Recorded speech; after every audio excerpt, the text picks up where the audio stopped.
Welcome to the Prayers and Faith channel.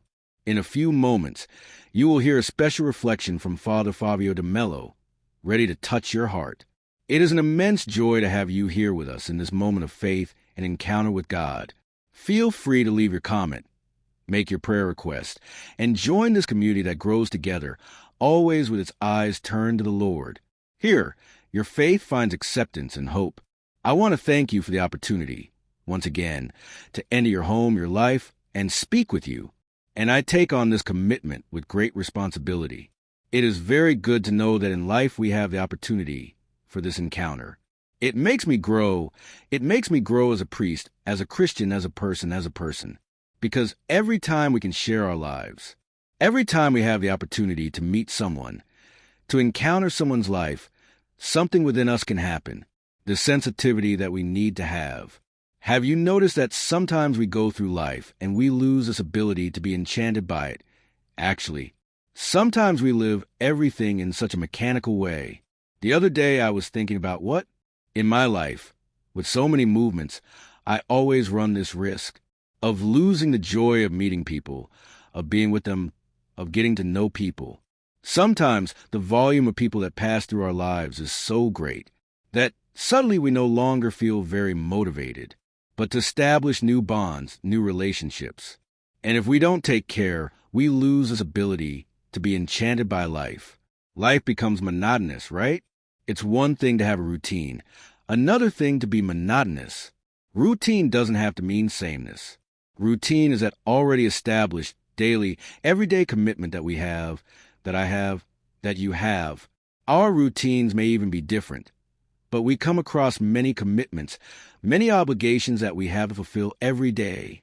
But we can fill these obligations, these daily commitments with beauty, with lightness, when we begin to commit ourselves, before living the day, to establish a pact, with life, with the people we live with the people who are part of our daily lives. This week, I had a very, very good opportunity to talk a little with the great writer Nelita Pinion. And she said to me, Father, I've been saying a kind of prayer every morning for many years now. It says, Lord, give me today the ability to understand the world. I think it's important for us to have a commitment to the world every day, to understand the world. I'm asking for the grace to be enchanted by one, to not lose the sensitivity to perceive what is new, what is emerging now before me as a possibility. We know that in the rush, as I said, we run the risk of losing this ability.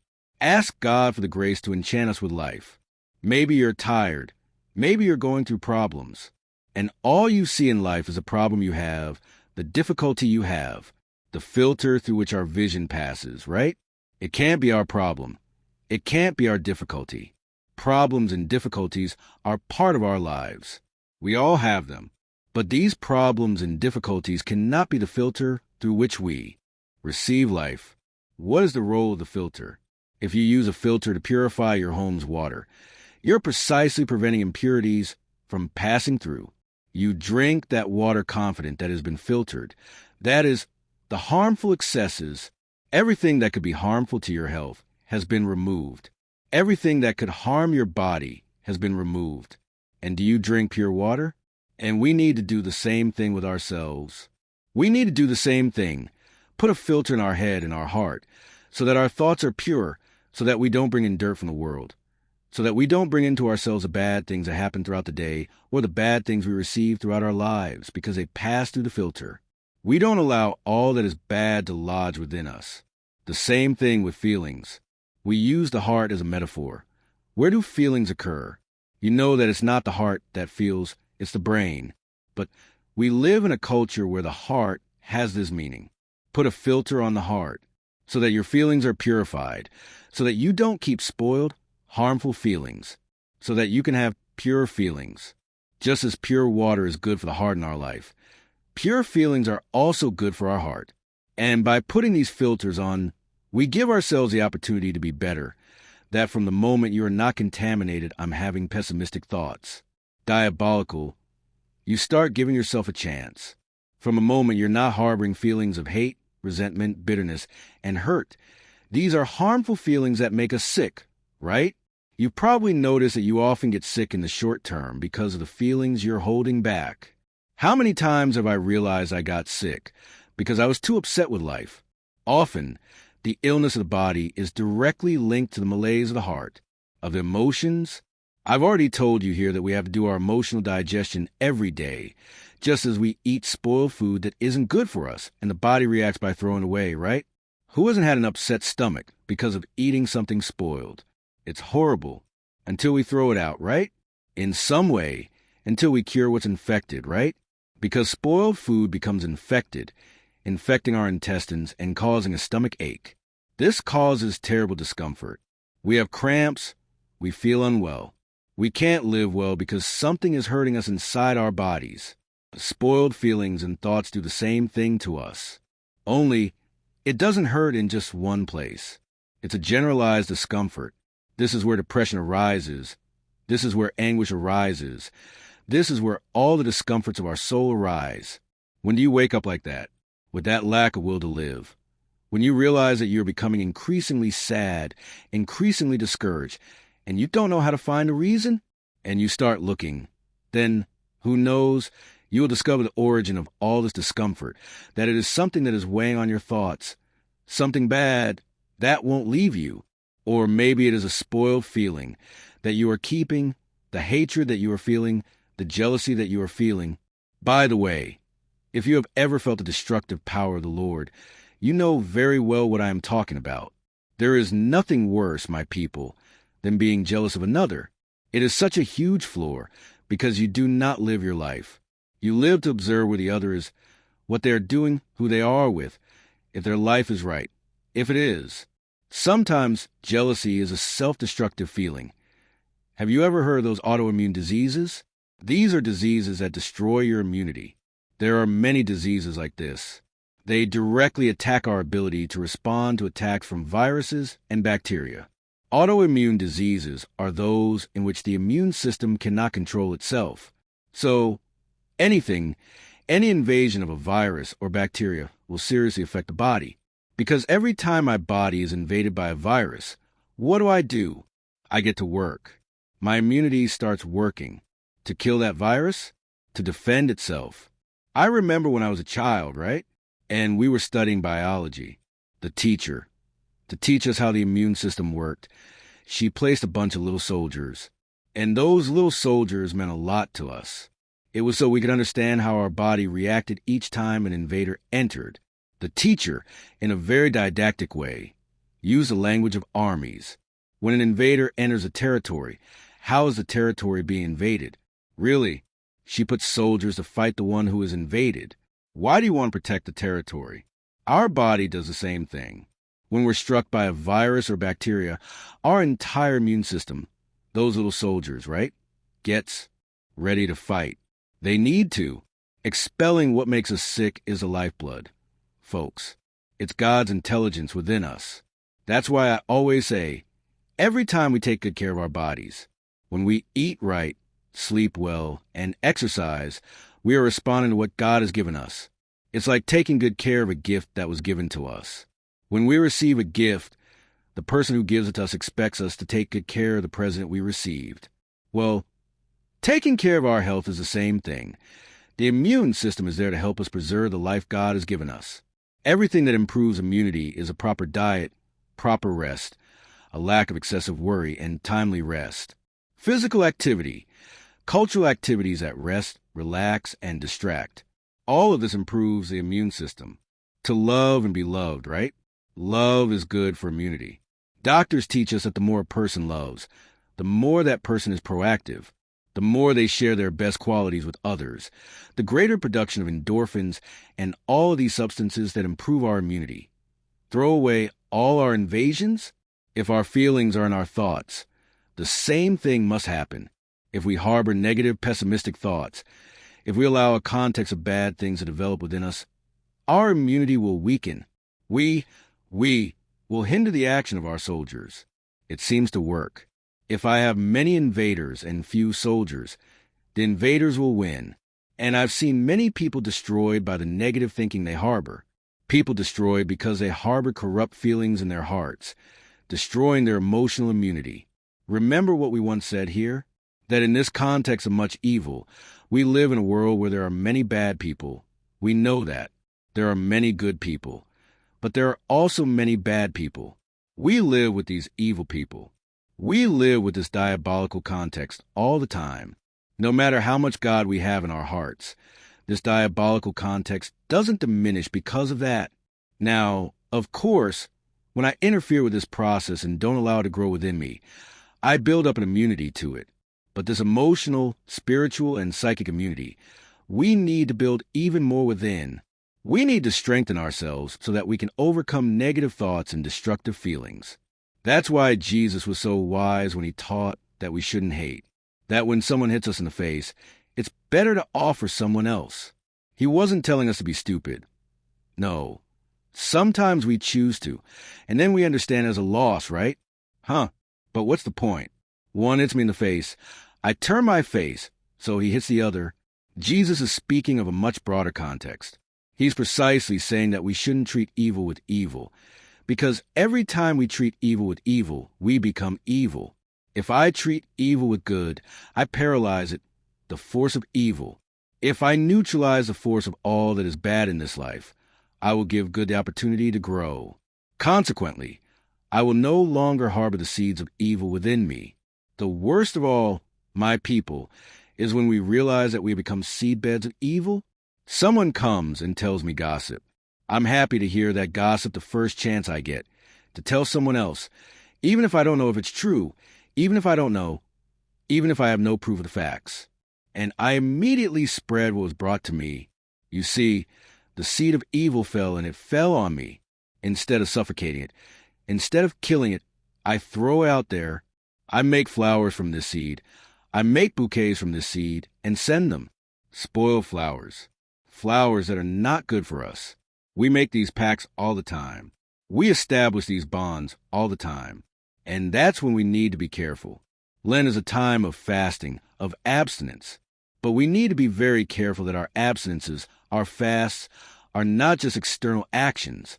Our sacrifice must be directly linked to everything that will be thrown out, the realities that make us sick and kill us. Our prayer must be directed in the same direction. It must be positioned in this same direction. My prayer, my contact with God, my experience with the Lord. She has to help me become the purest human being without so many toxins, without so much bad stuff, without so much stored up. How will people believe our Christian testimony? If, at the moment we act, we don't demonstrate love, we don't demonstrate mercy, the ability to forgive, the ability to reconcile. And I say it again, forgiving doesn't mean you're stupid, no, because you have a right to take the other person away.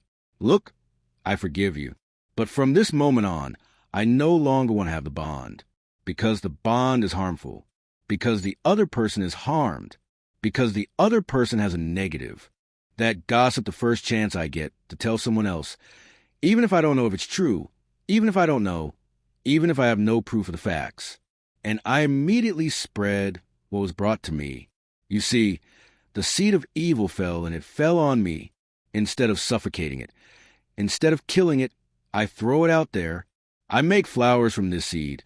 I make bouquets from this seed and send them. Spoiled flowers. Flowers that are not good for us. We make these pacts all the time. We establish these bonds all the time. And that's when we need to be careful. Lent is a time of fasting, of abstinence. But we need to be very careful that our abstinences, our fasts, are not just external actions. Our sacrifice must be directly linked to everything that will be thrown out, the realities that make us sick and kill us. Our prayer must be directed in the same direction. It must be positioned in this same direction. My prayer, my contact with God, my experience with the Lord. She has to help me become the purest human being without so many toxins, without so much bad stuff, without so much stored up. How will people believe our Christian testimony? If, at the moment we act, we don't demonstrate love, we don't demonstrate mercy, the ability to forgive, the ability to reconcile. And I say it again, forgiving doesn't mean you're stupid, no, because you have a right to take the other person away. Look, I forgive you. But from this moment on, I no longer want to have a bond, because the bond is harmful, because the other person is harmed, because the other person has a negative influence over you. You have the right. Just yesterday I was talking to a friend. Be careful that the influence the other person exerts over you isn't diabolical. Throw it away. Don't allow it. Set limits. Establish the limits you control. Your life has to be you. You control the limits of your home. Do you control what will enter your home? What will your children watch? What relationships will you nurture? Is that your right? Because if not, we'll keep all this garbage that the world produces on a massive scale inside us. The garbage that the world produces isn't small scale. It's a toxic garbage from a spiritual, emotional, and psychological point of view. It's terrible. The garbage that the world produces today. Why? Because so many people are committed to evil, lies, injustice, jealousy, and gossip. So we need to be careful. The garbage is being produced, and it's within our prayer groups. It is produced within our convents, our seminaries, our parishes, our sacrifices. We are not free. Wherever there are people, there's also the possibility of producing garbage. Just because I am a priest doesn't mean I am free from not producing this garbage. Now, what will make the difference is how committed you and I are to the person of Jesus. We want nothing more than to be the presence of Jesus in the midst of today's world, to help reduce garbage, to help reduce the number of people who only see the negative side of things, to help reduce this ever-growing line of needy people. What, my people? The more evil grows, the more adherents grow, the longer the line of those in need grows. Because those who carry evil within their hearts are the first to need God's grace. Needing God's grace is very positive. It's very positive. But when we need it, but aren't open to this need, we join the line of those in need who don't know, who aren't able to recognize it in their hearts. Only God can help us reduce this waste reduction. And the more committed we are through our fasts, our sacrifices, the things that truly make a difference in our lives, the more committed we are to this promise of process of change, the greater the chance God will have of happening in history. I invite you, this challenge of reducing this production. What do? Start thinking, right? What was the trash I produced today? What was the toxin I produced today? Was it my jealousy? Was it backbiting? Am I looking at the other with envy? Am I not able to manage the joy that the other feels? Am I planning something against someone? Am I being a liar? Am I lying to the people I love? Am I being unfaithful? All of this is garbage we produce. Infidelity is a terrible thing because a husband who is unfaithful produces garbage that he is throwing into his own home. He throws it on the hearts of his children. He throws it on the hearts of his wife. He throws it on the hearts of friends who truly love him. Then, if his marital status, so common today, is garbage that is poisoning our families, we are murdering our children because we judge this garbage, the water our children drink. We used to talk about the importance of having pure water. The attitude of fathers and mothers often throws a toxin into the family's water that kills, that spoils, just like alcohol. It is a toxin that kills the body that drinks and kills the heart of those who live with the drinker. Children who are destroyed, families that are destroyed because of the power of alcohol. Uncommitted fathers and mothers with the family's happiness. Because alcohol has become an addiction. Children who do nothing to contribute to the family's happiness because they are locked in their world of drugs, in their world of addictions, of toxins, of bad things, of unhappiness that they generate within our home, that they generate within us. The obstacles to our being better. You know, sometimes we neglect our own happiness too much. Sometimes we neglect the happiness we can live too much. Sometimes we neglect the opportunity to be happy. Every day we have this opportunity, don't we? Isn't life wonderful? Isn't life spectacular? Many people say that in my life, there's nothing good. My life has nothing pleasant. My people, we all have difficulties. Sometimes we look at that reality that seems perfect, right? That family there has no problem. That couple has no problem. They will live in that house. We have to find the opportunity to be happy with who we are. I often say, it's not the envious one. It's the one who is always looking at the garden of someone else's house, of a neighbor, and keeps lamenting that they don't have a garden like that one. and spend the whole time casting envious glances at the garden that isn't theirs.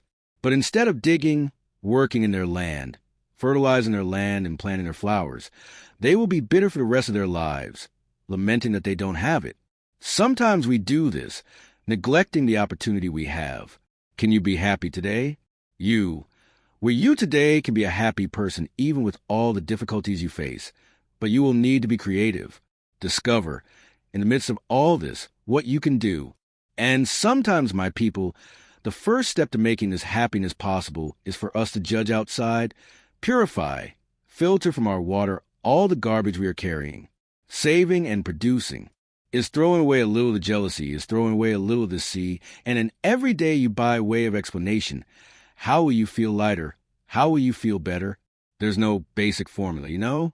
But I can assure you that you can live this experience of purification, removing what is bad and filling your head and heart with good things. When do you start to stop paying attention to your suffering in your life and start to be a little more attentive to what you can do, the people you can help, the situations that depend on you? Stop paying so much attention to the flaws and what isn't working. Start to be a little more optimistic. Start to have a little more peace of mind, a little more patience with life, a little more patience with the people who are by your side, because that's what will make the difference in the end.